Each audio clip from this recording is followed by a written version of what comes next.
A Larissa Manoela poderia deserdar os pais dela, considerando todas as informações que vieram à tona nos últimos dias aí pela mídia? É isso que vamos falar nesse vídeo. Mas, em primeiro lugar, gostaria de me apresentar. Meu nome é Felipe Zaleski, seja muito bem-vindo aqui ao nosso canal. Aqui nós falamos sobre herança, testamento e planejamento patrimonial sucessório. Então, se você não nos segue, não é inscrito aqui no canal, já fica o convite para que se inscreva, ative as notificações para não perder os próximos vídeos.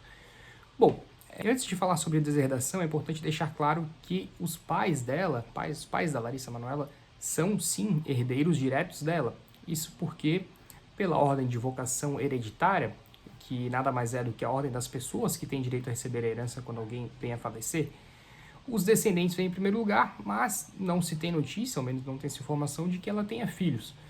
E em segundo lugar, ou melhor, em concorrência com os descendentes e também com os ascendentes, seria um cônjuge. E a informação, ao menos que foi trazida na reportagem, é de que ela seria noiva. Então, a princípio, ela não tendo descendentes e nem cônjuge ou companheiro, não vive em união estável, os pais seriam os primeiros herdeiros dela, os ascendentes, né?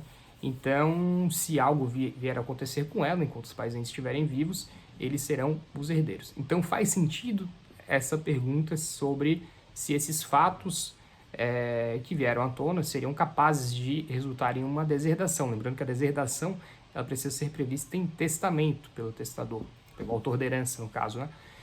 Mas a verdade é que não. Essa situação, né, essa questão patrimonial da administração do patrimônio da filha, essa questão da prestação de contas, enfim, tudo aquilo que foi trazido aí na reportagem, não são fatos previstos em lei capazes de resultar aí em uma ação de deserdação, porque nós temos as hipóteses previstas em lei, elas prevêem até fatos mais graves, né, como um crime, uma tentativa de homicídio, enfim, são algumas hipóteses previstas ali, uma injúria grave, né, talvez aqui, se nós pegarmos aí, se ela tiver alguma conversa, algum áudio com uma injúria muito grave, enfim, mas a princípio não parece ser o caso, tá, pessoal? Então, eu diria que esses fatos não são passíveis, né, de uma previsão de deserdação no testamento.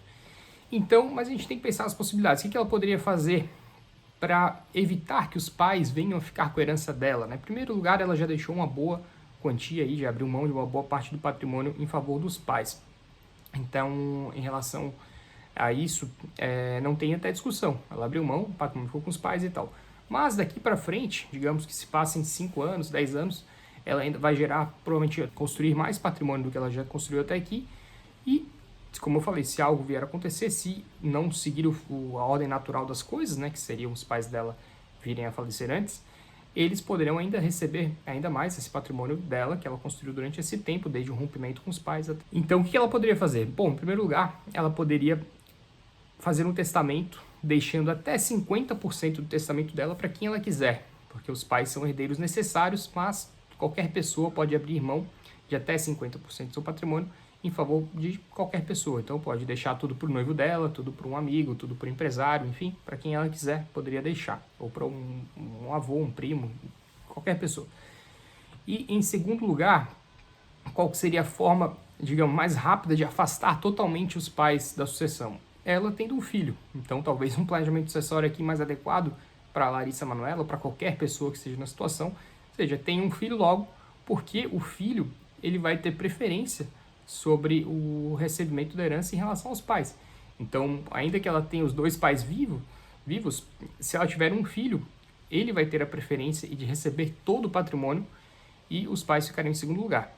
Aí, claro, teria que ver quem que administraria esses bens aí, a mesma situação que ela viveu, né?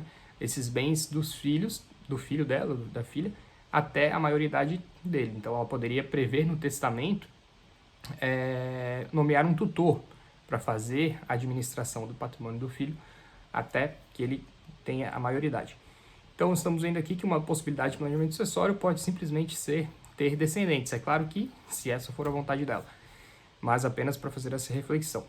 Então é isso, eu entendo que não é caso de deserdação, mas ela tem essas duas possibilidades. Ela poderia deixar via testamento ou já fazendo doações ainda em vida e para qualquer pessoa de até 50% do patrimônio dela. E no caso de ela vir a casar, ela já reduziria também a herança, porque o cônjuge ou companheiro ele divide a herança com os pais. Então, parte da herança poderia justamente já ir para o descendente e uma outra parte, antes de ter os filhos, ficaria com os pais. A partir do momento em que ela tem filho, o filho tem prioridade sobre os pais, mas também, dependendo do regime de bens, aí entraria uma outra discussão, o cônjuge ou o companheiro também poderia vir a ser beneficiado com essa herança. Então, pelo vídeo de hoje era isso, espero que vocês tenham gostado. Se ficaram com alguma dúvida, deixem nos comentários aqui, que eu vou responder todos. Um abraço e até o próximo vídeo.